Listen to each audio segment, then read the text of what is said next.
তিরঙ্গা সবুজ উপরের দিকে, গেরুয়া নিচের দিকে। 15ই আগস্ট দুদিন ধরে এভাবে থাকলো দেশের পতাকা। আর সেই ভিডিও সোশ্যাল মিডিয়াতে ভাইরাল। সেই ছবি নিন্দার ঝড় উঠেছে, কিন্তু পুলিশ প্রশাসনের কাছে নেই কোনো খবর। কি পরিস্থিতি ভাবুন। দেশের জাতীয় পতাকা তোলা হচ্ছে উল্টো, আর তাতে কারোর একবারও মনে হলো না যে কত বড় তারা অন্যায় করছেন। দেশের জাতীয় পতাকা উল্টোভাবে উত্তোলন করে দুদিন ধরে রেখে দেওয়া হলো, আর তা সোশ্যাল মিডিয়াতে রীতিমতো ভাইরাল। নিন্দার ঝড় উঠেছে। ঘটনাটি কেষ্টরগড়, বীরভূমের দুবরাজপুর বালিজোড়ে গ্রামের মঙ্গলপুরে। এই পঞ্চায়েতের প্রধান হলেন শিব ঠাকুর মণ্ডলের স্ত্রী। যে শিব ঠাকুর সিবিআই হাত থেকে অনুব্রত মণ্ডলকে বাঁচাতে রণকৌশল নিয়েছিলেন, এমনকি কেষ্টর বিরুদ্ধে খুনের মামলা রুজু করেছিলেন তিনি, কিন্তু সবকিছু বিফলে যায়। সেই শিব ঠাকুর মণ্ডলের গড়ে এরকম দেশের জাতীয় পতাকা অবমাননাকর ঘটনা ঘটেছে। এই ঘটনার পর বিপাকে পড়েছে রাজ্যের শাসক দল তৃণমূল কংগ্রেস। কংগ্রেস নেতা মিল্টন রশিদ এই ঘটনায় তৃণমূলকে কটাক্ষ করে বলেছেন, জাতীয় পতাকার মর্মটা কি তারা জানেন না? প্রত্যেকটা ভারতীয়দের কাছে জীবনের চেয়ে তিরঙ্গার দাম বেশি। কিন্তু মমতা ব্যানার্জি ভাবেন কারোর দামই বেশি নয়। তৃণমূল যদি পতাকা উল্টো করে টাঙিয়েও রাখে, তাহলে পুলিশের উচিত ছিল পতাকার অবমাননার জন্য কেস করা। কংগ্রেস নেতা মিল্টন রশিদ তিনি কি বলছেন শোনাবো আপনাদের। 14 তারিখ রাত্রিবেলা জাতীয় পতাকা উল্টোভাবে টাঙানো হয়েছে। সম্ভবত ওই কোঅপারেটিভ দেখবেন তৃণমূলের দখলে, যেখানে এই রাজ্যে আমার মায়েরা প্রত্যেকদিন ধর্ষিত হয়, যেখানে আমার রাজ্যে আদিবাসী মহিলারা খুন হয়। এই রাজ্য টোটালটাই চলে গেছে লেঠাল বাহিনীর হাতে, আর লেঠাল বাহিনীরা জানে না পতাকার মর্মটা কি। পতাকা আমাদের প্রত্যেকটা ভারতবর্ষের মানুষের কাছে নিজের জীবনের চেয়ে প্রাণের দাম বেশি, কিন্তু মমতা ব্যানার্জি দলের লোক ভাবে কাউরই দাম বেশি নয়, শুধুমাত্র দাম বেশি তৃণমূল পার্টি। তাই তৃণমূল পার্টি পতাকা যদি উল্টো করেও টাঙিয়ে রাখে, পুলিশের উচিত ছিল সুমোটো কেস করে যারা বা যে সংগঠন বা যে কোঅপারেটিভ এরা উল্টোভাবে পতাকা টাঙিয়েছে, ভারতবর্ষের আইন আছে পতাকার অবমাননা, সেই আইনে কেস করা।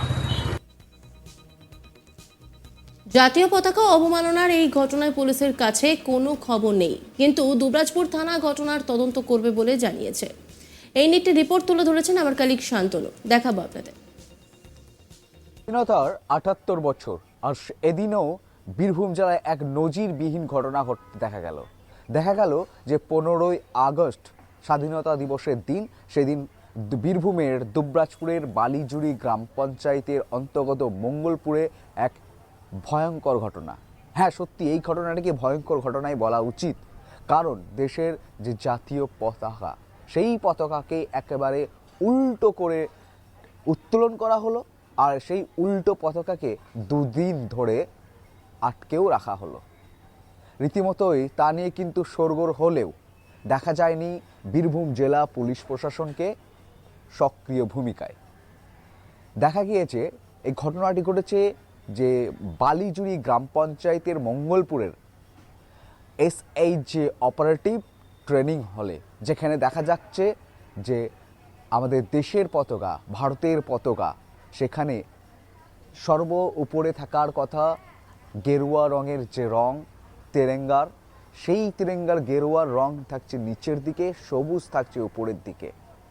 অর্থাৎ যে উল্টো করে স্বাধীনতা দিবসের দিন ভারতের পতাকাকে উত্তোলন করা হয়েছে, আর সেই ভুলকে কিন্তু 15ই আগস্ট 16ই আগস্ট সোশ্যাল মিডিয়ায় একটি ছবি কিন্তু ভাইরাল হচ্ছে, আর সেই ছবিতে কিন্তু ডেটও লেখা রয়েছে। দেখা যাচ্ছে যে 17/8/2024 8:56, তা যে ছবিটি ক্লিক করা হয়েছে সেই ছবি ক্লিকের টাইমও পর্যন্ত দেওয়া রয়েছে। রীতিমতো বলাই যেতে পারে যে দুদিন ধরে কিন্তু এইভাবেই কিন্তু দেশের জাতীয় পতাকাকে অবমাননা করা হয়। আজ তাক বাংলা এই খবরটি তুলে ধরেছে, এবং আজ তাক বাংলা বীরভূম জেলার সকল পুলিশ প্রশাসন সবার সাথে যোগাযোগ করলে তাদের উত্তর কিন্তু ছিল একটাই, তারা বলছে আমাদের কাছে এখনো পর্যন্ত কোনো খবর নেই বা জানি না।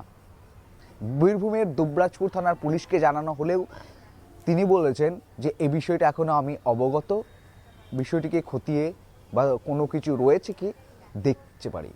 বীরভূমের জেলা শাসক বিধান রায়কেও এই বিষয়ে জানানো হলেও তিনিও বলেছেন আমি একটি মিটিংয়ে রয়েছি, পরবর্তীকালে যোগাযোগ করছি। ওনাকেও এই ছবি কিন্তু পাঠানো হয়েছে, দেশের জাতীয় পতাকা, আর সেই পতাকাকে যদি এভাবে উত্তোলন করে দুদিন রাখা হয়, সরকারের, জেলা প্রশাসনের, পুলিশ প্রশাসনের উচিত বিভিন্নভাবে এই দিকটাকে দেখার, কিন্তু সকলেই নির্বিকার, নিশ্চুপ, নির্ভাবে। অন্যদিকে দেখা গিয়েছে যে ভারতীয় জনতা পার্টি, তাদের নেতা এমএলএ দুবরাজপুর অনুপ কুমার সাহা, তিনি কিন্তু তীব্র প্রতিবাদ করেছেন, পুলিশকেই দোষারোপ করেছেন, বলছেন পুলিশের তরফ থেকে সুমোটো মামলা করা আবশ্যিক ছিল।